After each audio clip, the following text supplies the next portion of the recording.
welcome to The Finder of Lost Things, exploring your superpowers of trust, healing and transformation, with me, Hannah Belton. My brother, Christian, disappeared in Mali, Africa in 2003.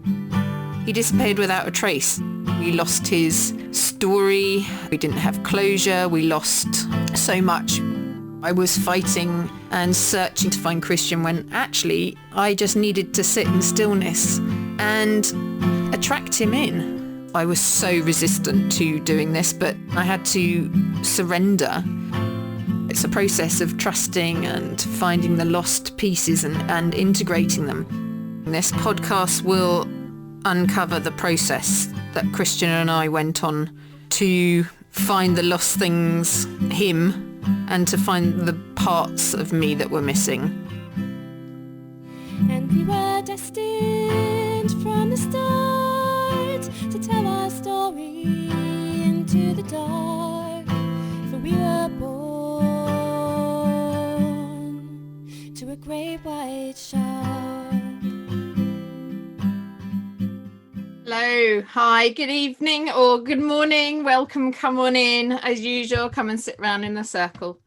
Well, I wonder how your week has been. My week has been interesting, to say the least. We've just moved into a time of growth, real growth, into the growing time.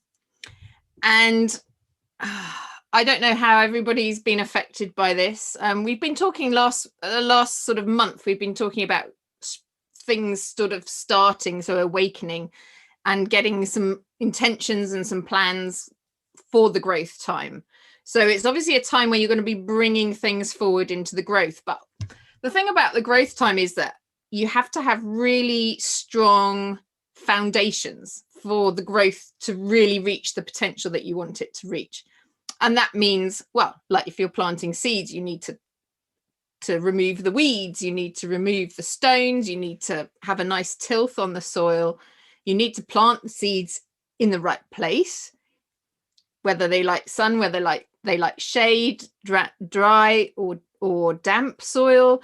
All of these things we have to consider when we're planting seeds, sorry. And it's really at this point the time where you have to really get the foundations right for what you are going to grow over the next probably 6 months, at least 3 to 4 months anyway. So this week, there was a plan for this podcast, and then unseen circumstances came up, and it's just me on the podcast this week. Sort of a push really to trust myself came through. And I always pull some cards for when I'm planning the podcast.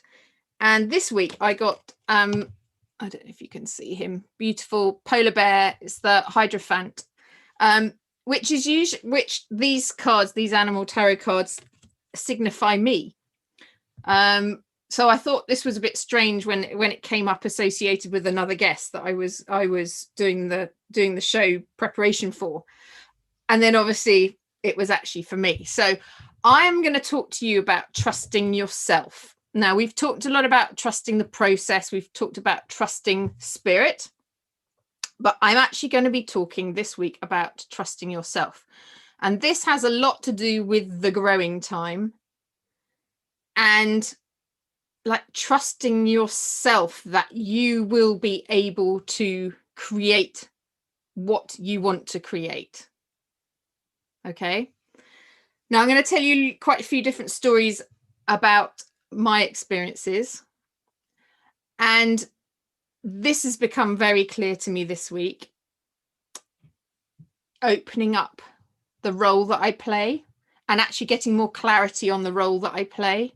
And I think probably everybody will have been getting more clarity as the spring has gone on about maybe their goals, what they want, what's coming up for them, or for you listeners. So I want to tell you a story about me giving my trust away and putting all my trust in somebody else.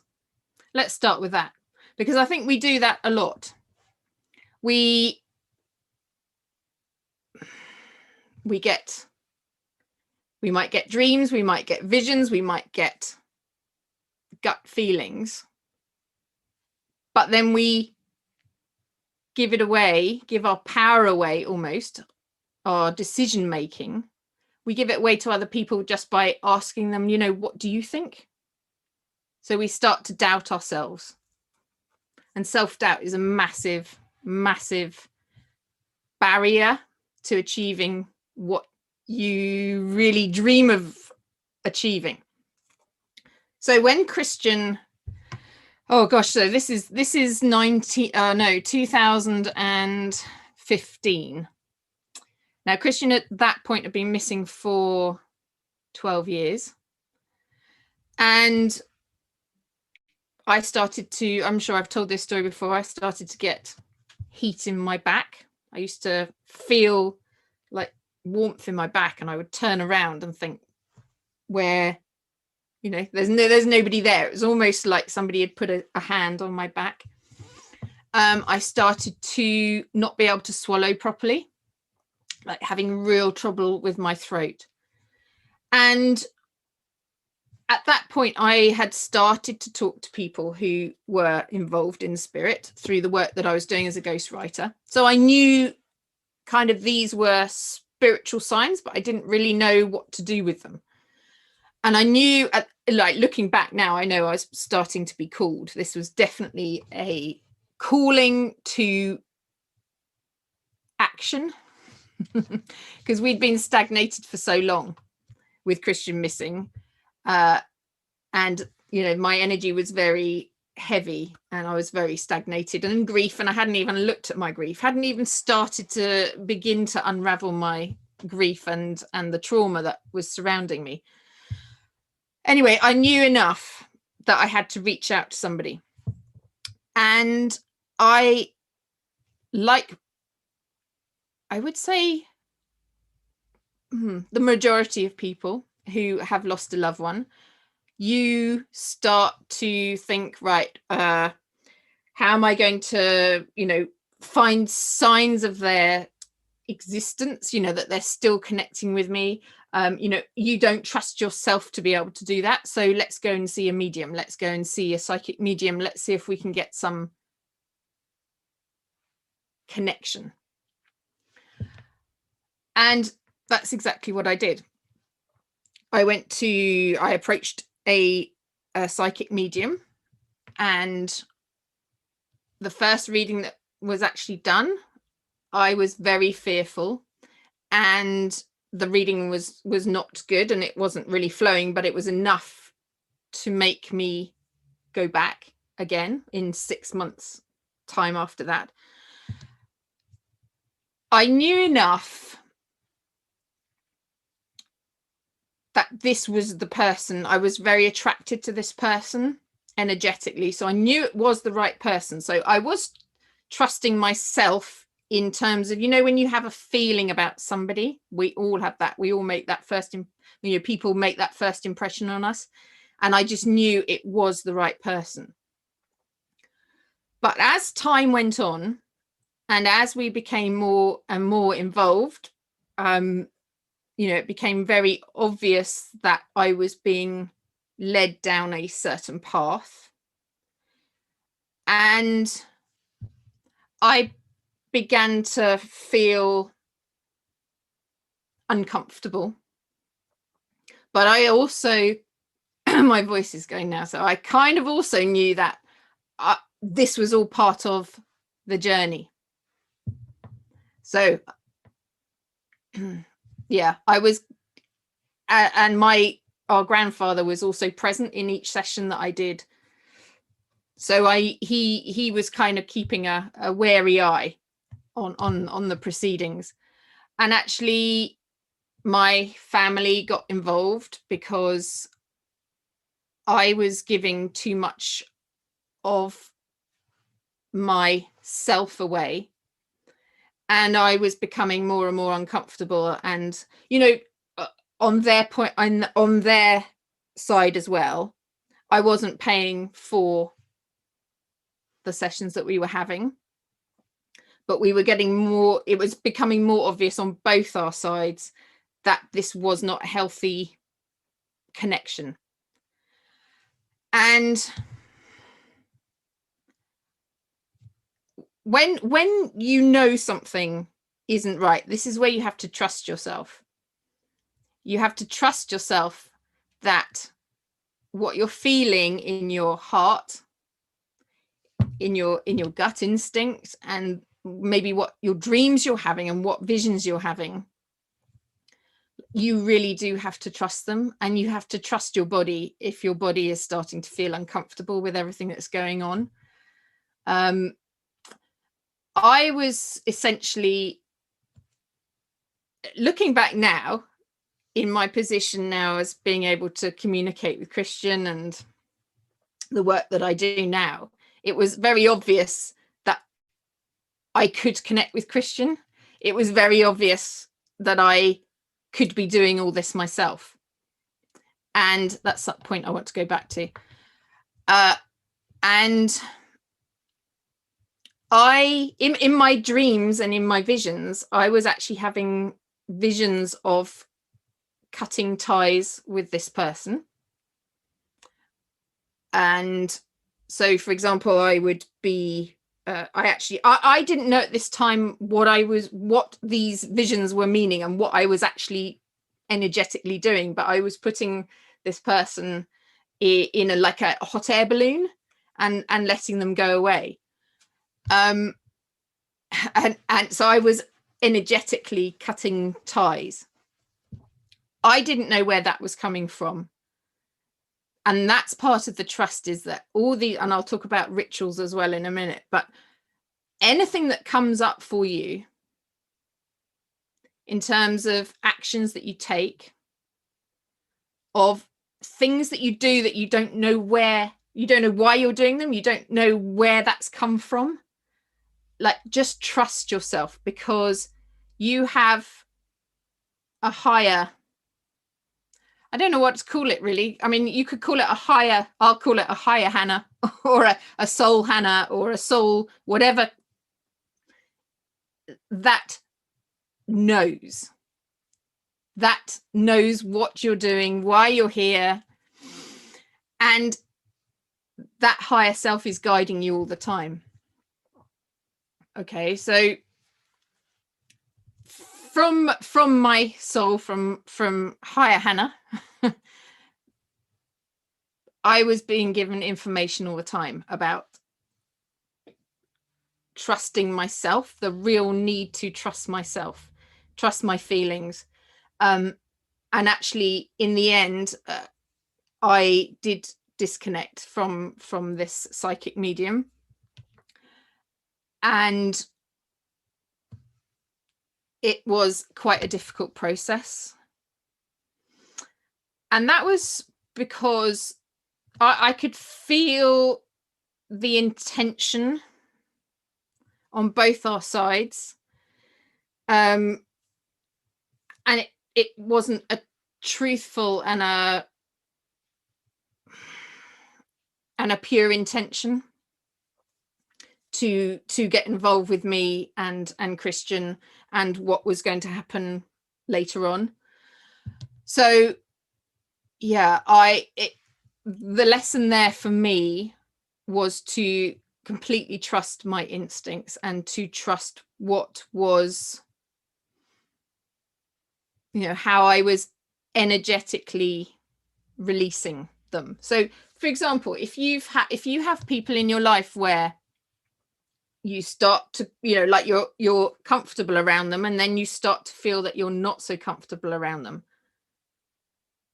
there's a reason for that. There'll be a reason. Your body and your soul is telling you that either the connection is no longer needed, or you're giving too much of your power away. You're relying on somebody too much when you could actually be doing what they're doing for you. So it's almost like I was being shown a gateway through this person, and they were there. We were supposed to meet. We had a soul contract before we were supposed to meet. I totally understand that and believe that. But I was being shown like this gateway to spirit, and it was the first time that I'd really made that contact with spirit, and it was getting me used to it and understanding how it worked. So yeah, trusting the body, trusting yourself, and knowing when to release is exactly the lesson I think I learned there. But also trusting then to keep going forward myself. So it was really bringing forward my own sort of psychic abilities. And I do believe we all have psychic abilities. We all have senses. And I had a conversation with somebody the other day actually about psychic mediums, and actually anybody that you're working with. If you're working with a therapist, if you're working with a I don't know, somebody that you have a long-term relationship with that you rely on, like you are giving your power away. I hear, in fact, I have actually lost count seriously of the number of people who've come to me, who've said, I've been working with a therapist for years, and for some reason it just doesn't feel right to be working with them anymore. I don't feel this is doing me any good, and it's almost like I go to a therapist or I work with this person out of an obligation. And I can understand that. Actually, it's like, if I have to keep doing these sessions, but actually you've moved on from the sessions, there's nothing more that they can give you, and it's then up to you to take your power back. And sometimes you don't know where to go. If I don't have these sessions with this person, what's then going to happen? The thing is, and trusting yourself, is to know when it's time to release that relationship, and actually ask your higher self, or even trusting the universe at this point, to say, look, I am going to finish these sessions, or whatever. It could be in a relationship, it could be any relationship really, and like ask to be shown another way, or the next step on your journey, an empowering step on the next journey. So when I had so taking back the power of it from me and my story, I then started to meet people who could help me be open to using my abilities. So as I was saying, we all are able to open. A lot of it is being actually open, but we are all able to receive from our senses, from dreams, from our gut instinct. And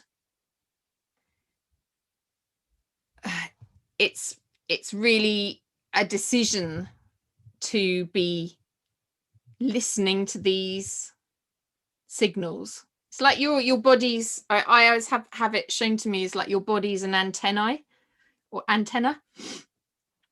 and you just need to be open to receiving all the messages that are coming in and trusting them. It's really, really important to trust your body and trust your soul. So for some reason I'm automatically gone to my throat now, and it's a lot of this is about then speaking your truth.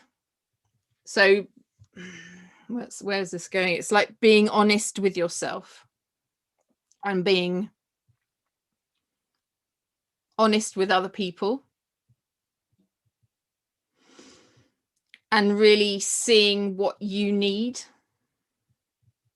So I knew when I'd finished working, it actually came to a natural sort of end with this psychic medium, or a hiatus. We were waiting for things to happen and they never happened. So it became a natural break. And then once I'd sort of energetically moved away, that space was then open for other people to come in to help me. And through that, I was able to see and experience like the connection to spirit myself. I wasn't connecting with Christian.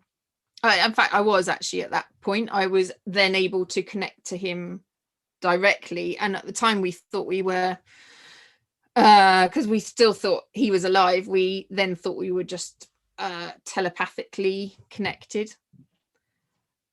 But the thing is that, we all are able to connect and use our senses. And if anybody is keeping you in their, I was going to say thrall, I don't know if that's the right word, but if anyone's kind of keeping you reliant on them, or an outcome is dependent on them being around, like I would question that, because that is giving away like your control. And the whole thing with and I was talking to somebody else actually the other day about again psychic mediums, and I'm not I'm not bashing psychic mediums, because I know, having been experienced in that, that in terms of confirmation and connection, it's something that people really need, and I needed it at the time initially, as confirmation of an afterlife, and the spirit and the energy of somebody continuing, or an animal continuing. But there has to be a certain point where the medium, there is lots of mediums who do say, look, after they've done a certain number of sessions, if it becomes obvious that there's a dependency, they say, look, you can do this yourself, you can connect. And they will then show the person how to do it themselves, or give guidance on what to do, which is like, it's the only sensible and truthful thing to do. Because I have clients who I will work with for a certain number of sessions, and I know then, and I will get told, they're ready, they know they can do this themselves, they're in tune with themselves, they're open, they're receiving, like they don't need you anymore, Hannah. They are empowered. That's the aim of the work that I do and our work moving forward. And this is why we tell you the stories, this is why we introduce you to guests, so that you can be inspired and like find practical ways that you can really empower yourself. We all know how to heal ourselves. We do. We seriously do. We know what we need. And that was part of the reason, and as we go on, why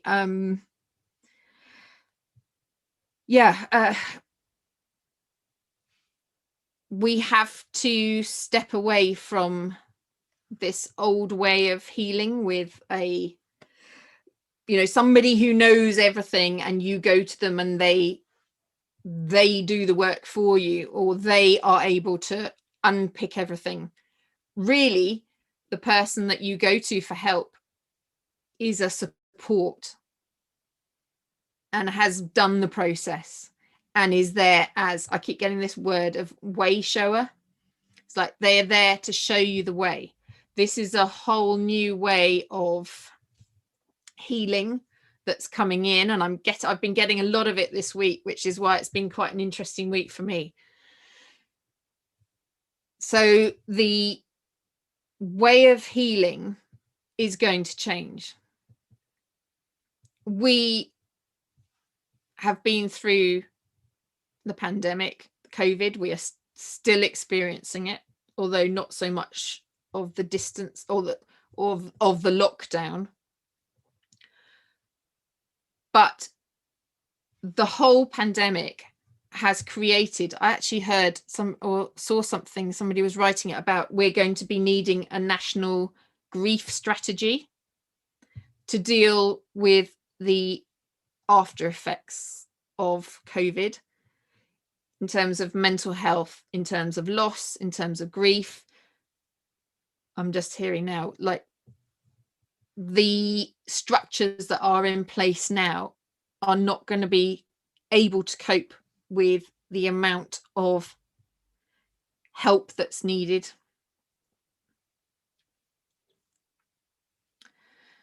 And it is going to force a change. And this is where myself, Christian, the guests that we have on, the listeners, there's going to be plenty of you out there who are part of this new healing frequency and way of dealing and healing losses. And that can be in terms of physical losses, in terms of bereavements, that can be in terms of relationship breakdowns, redundancies,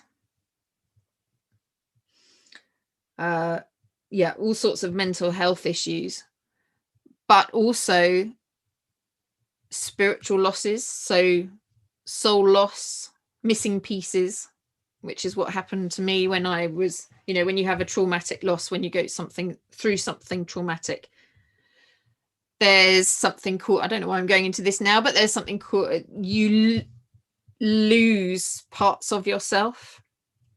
And a lot of the healing process and how I work is that when somebody comes to me, I see them as whole. I can already see them as whole. And it's a case of finding the missing pieces and bringing them back, but in a way that the person recognizes their missing pieces and where they are, and how to bring them back, and how to align themselves as a whole person, and how to cope with being a whole person. Because when you've been not a whole person and you've had soul loss and experienced trauma, it's completely different when you become whole again and adjusting to that. But that's maybe another side of the story. But yeah, so there's going to be a totally different new way of healing, and it's going to rely on us all really looking to ourselves for healing.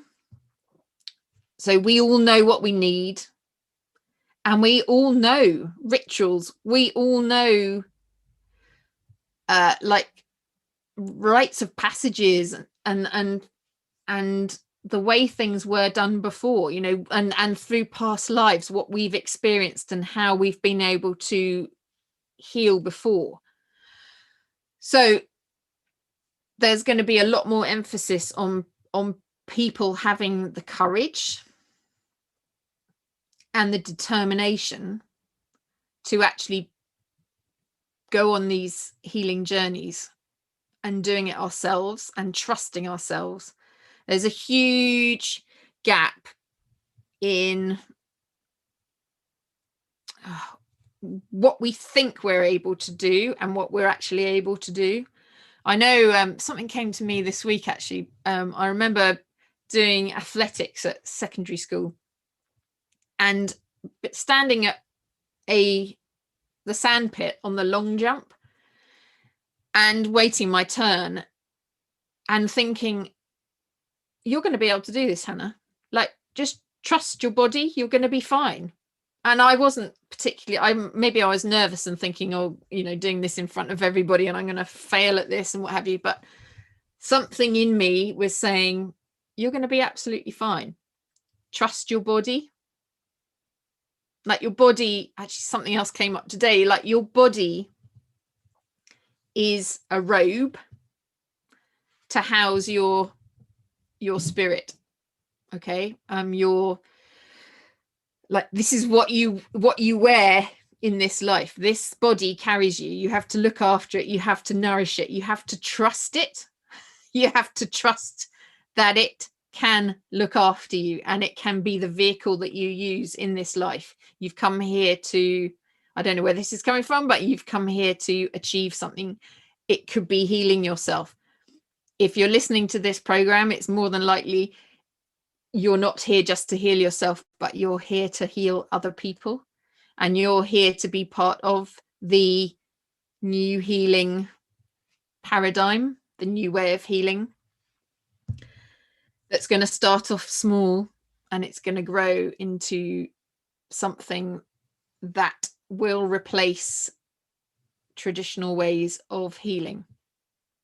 And there won't be healers as such. I used to call myself a grief healer not that long ago, but that was a label that somebody else put on me because I didn't really know what I was. And I think this is quite important. This podcast, I'm going off on a complete rift here, but I think that might resonate with lots of people who are listening to this, that you know you're here for a reason. And you know you've been through loss for a reason, but you don't quite know what or where you're going or how you're going to achieve maybe the vision of what you see yourself doing. That's okay at this moment, but just know that the body that you have here, and this is talking about the growing time and the building the real proper foundations, like it's looking after this body that you have and really trusting this body that you have and trusting that it will carry you through whatever challenges you're facing.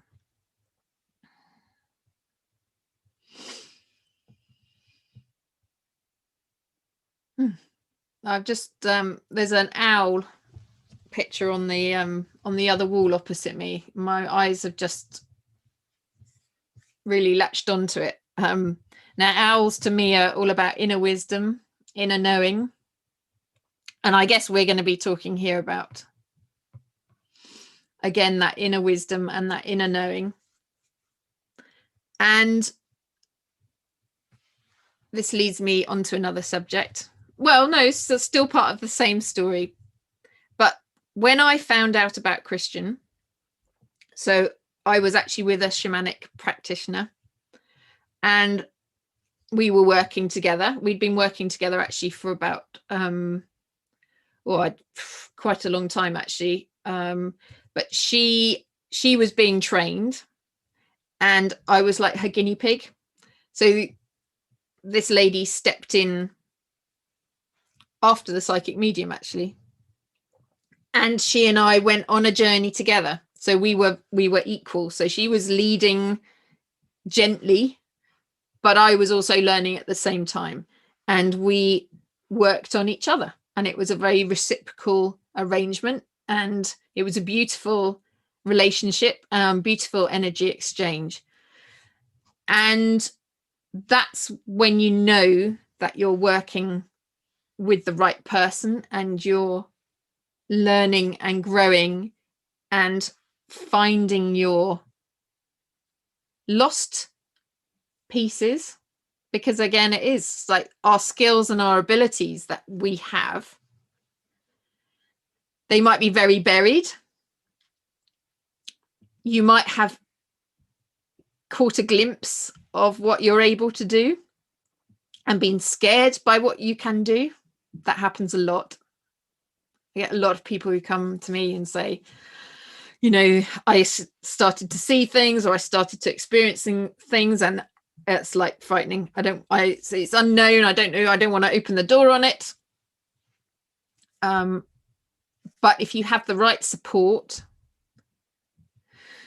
and it comes from a place of pure intent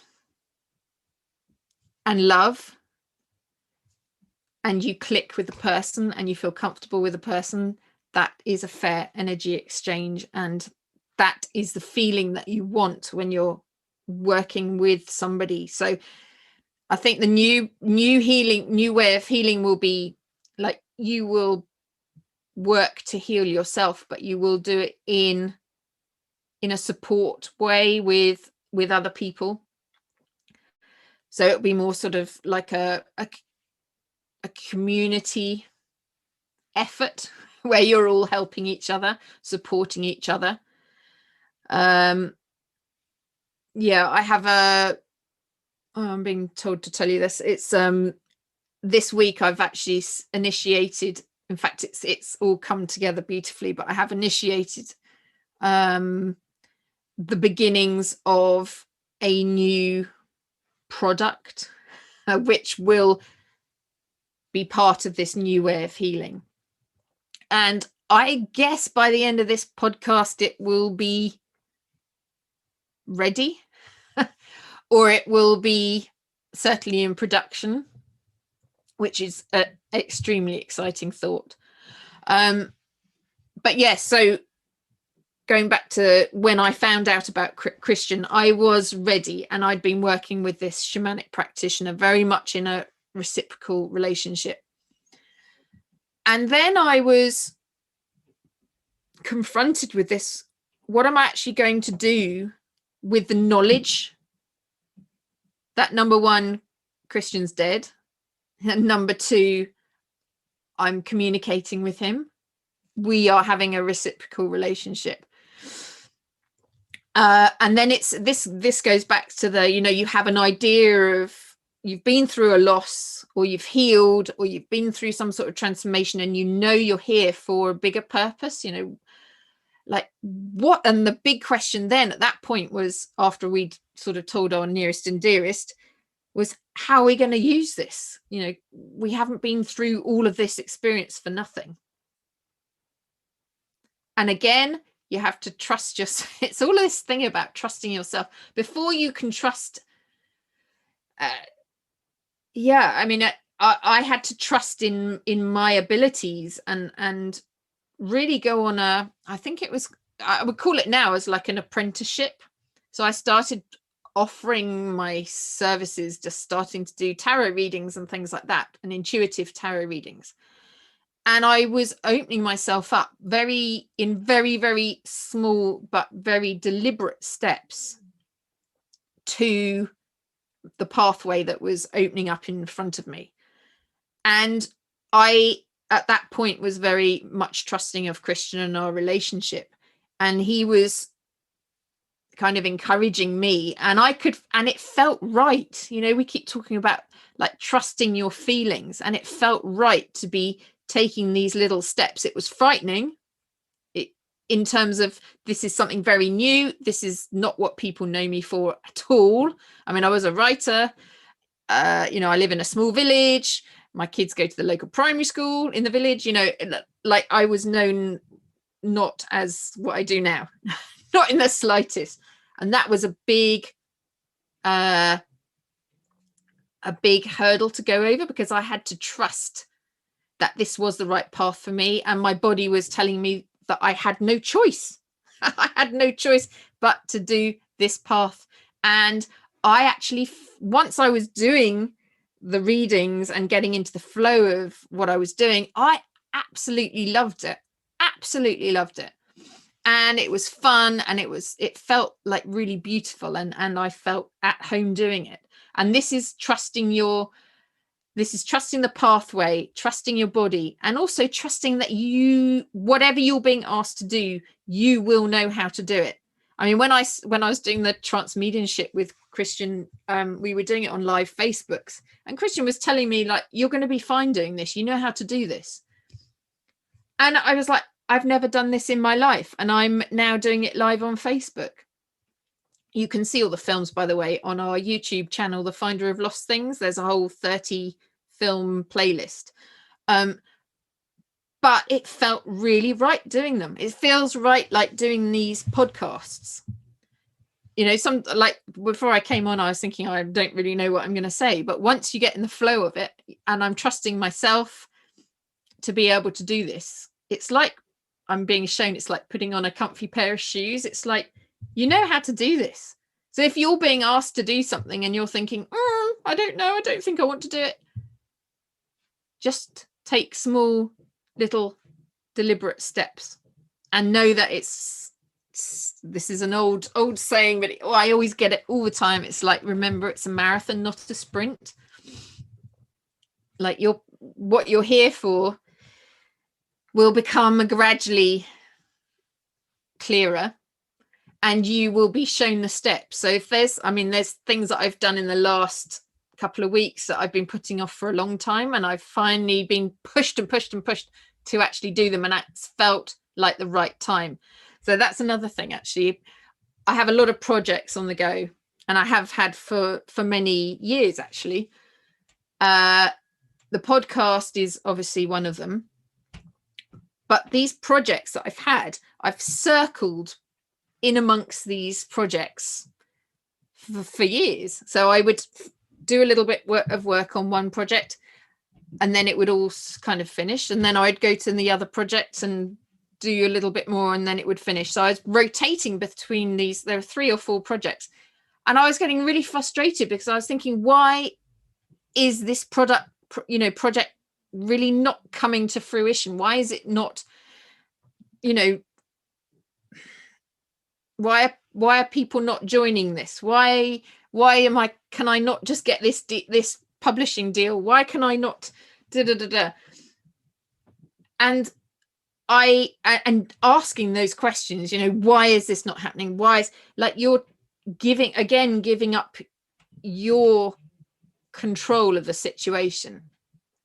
So you have to, like, trust yourself that doing work on lots of different projects, or like not really getting to where you want to go, but knowing that eventually you will. It's like, just trust yourself, what you're being asked, what your body's kind of like telling you to do.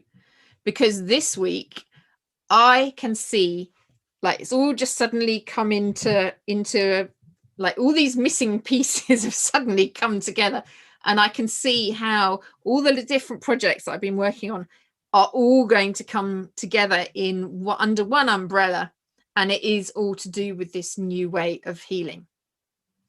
And like, I guess the thing is, with trusting yourself, you have to have experience.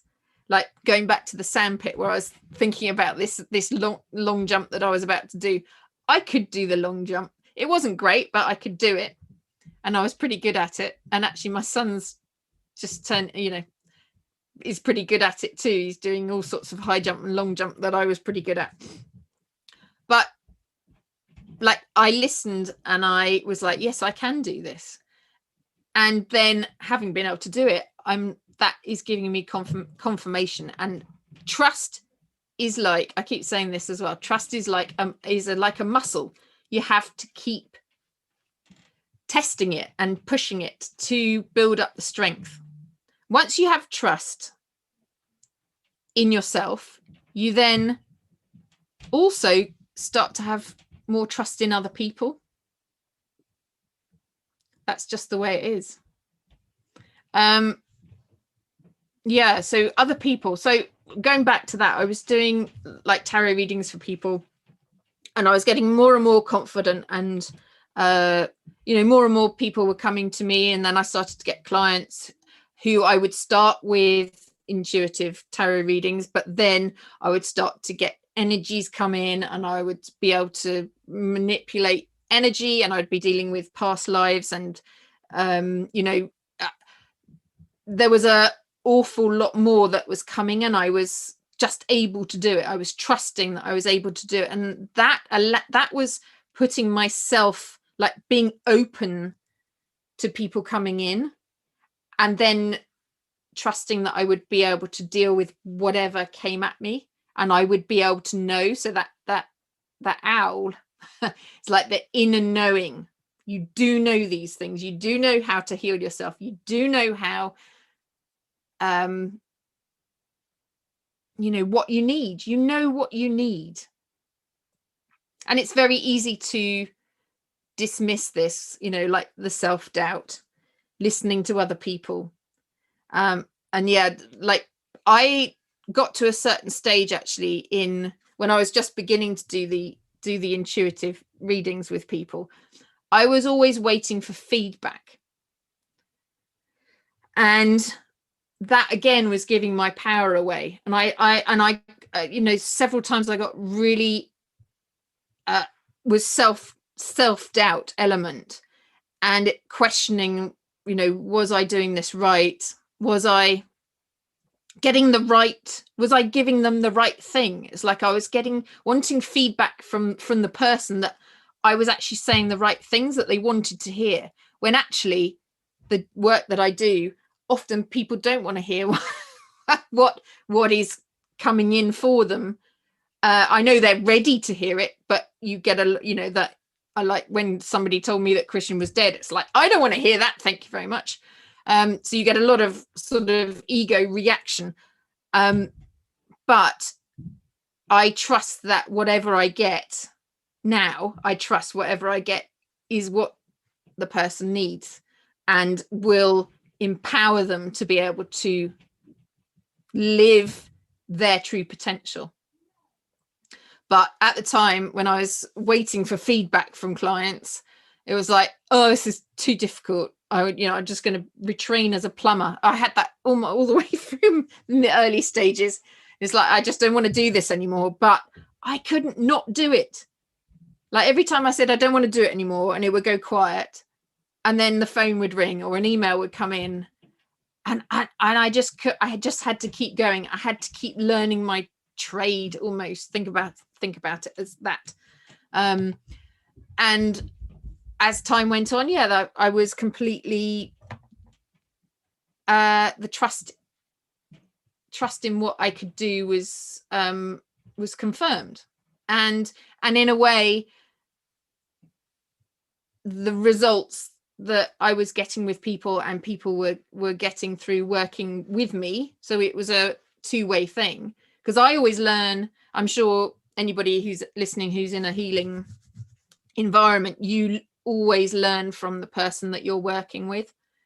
There's always an energy exchange, some information exchange, and I was learning a lot as I was growing, as they were growing, and when that works, like, it's such a beautiful thing. And that's what I really want you to, not that we've quite finished yet, but what I really want to leave you with, I guess, is this idea that when you trust yourself and you are doing the work not necessarily doing the work, but you're doing what you find fun and enjoyable, and there's beauty in it. There has to be beauty in it. It feels so easy, and it feels so easy to trust yourself, like this inner knowing, tapping into that. And you then also you attract people to you. You can't help be attracted to somebody who is showing you a way out of pain, a way out of a cage. Solutions. You need solutions, but you also need like to feel the vibes with somebody, to have the good vibes and know that you will work together in a good way. And spirit, working with spirit, gives me that vibe, as well as, you know, all my clients, like we do click. And I always check before with clients, with potential clients, that we will click together. Always. I'll always do like half an hour call with somebody to ascertain that we are going to click together. Because why would you work with somebody who you're not going to bounce off and have fun and empowerment and inspire each other and learn and grow from each other? My families are upstairs crashing around. We've got a new puppy, and you can probably hear the ceiling going. But yeah, so it's so important to have a life where you are listening to your body, listening to your feelings. You know, your body never lies. Your body never lies. I knew that my body was like if I'm showing my like iron fist, I knew that my heart was like in a cage and stagnant, and I could feel it, you know, whenever somebody, the worst thing was actually when I used to go into Brighton, where Christian used to live, and there would be lots of homeless kids on the street, and I would burst into tears every time I saw somebody that was sort of Christian's age. Didn't matter if it was male or female, but I can still feel it now. I just burst into tears. And I would go up to homeless people a lot and talk to them and like be willing them to make contact with somebody, or because a lot of these kids are missing. Anyway, I knew in my heart what I wanted to do. I so wanted to help people who were lost and who I felt were like Christian at that point, who were missing, who had a family who loved them and wanted to know where they were, but obviously for whatever circumstances had happened. Anyway, I wanted to get through to, I just knew empowering people and helping people and giving people the chance to turn their lives around with some support and some signposts. I just knew that was the purpose. And those feelings that I had really were my guide without even knowing it, actually, because at that point I didn't know that I was going to be working with people who were metaphorically lost. But it was always there. So that inner knowing and that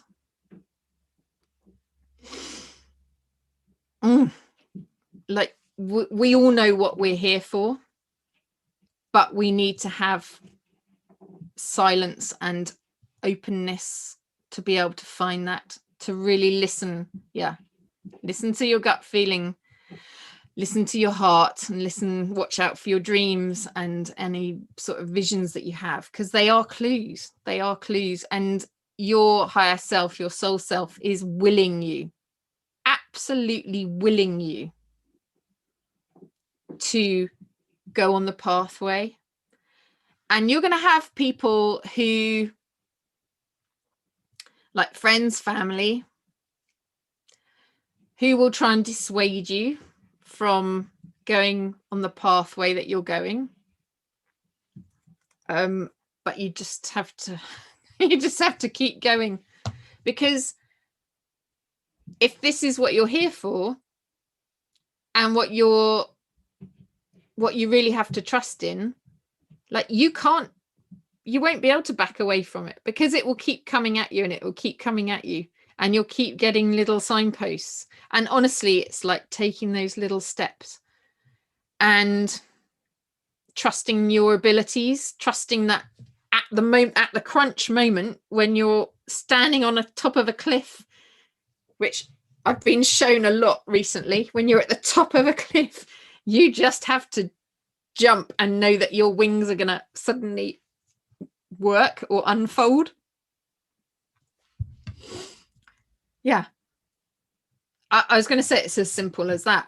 I mean, it takes a lot of courage, but I know if you've been listening to this podcast, I know you're here for a reason.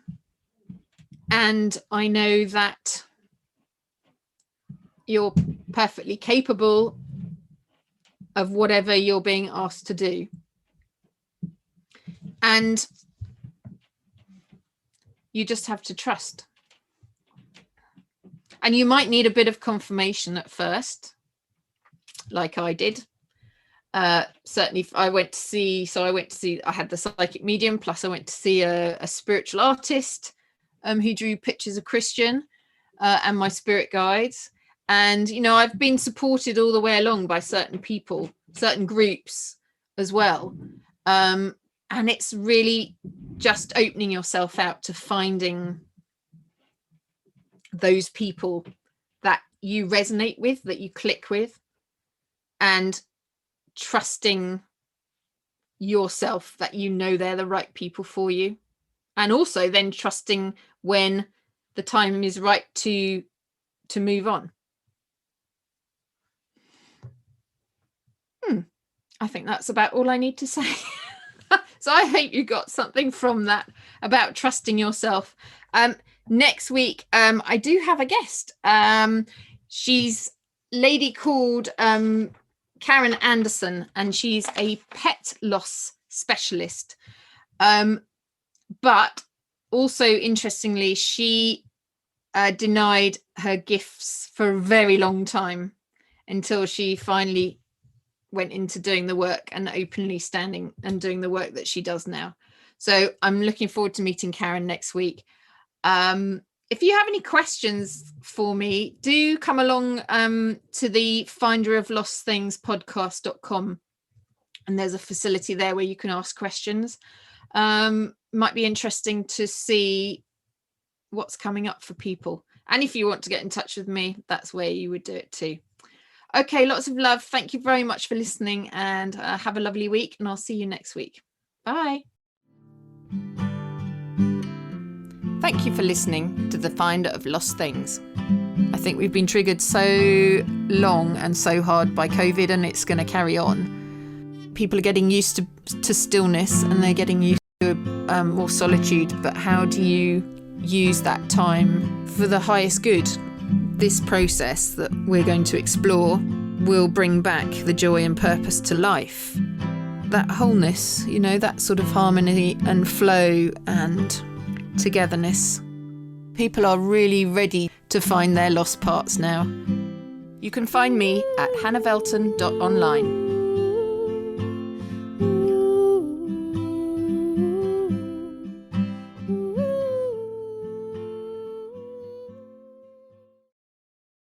Views expressed on this program are those of the host, guests, and callers, and do not necessarily reflect the views of the station, its management, or advertisers. You're listening to Transformation Talk Radio.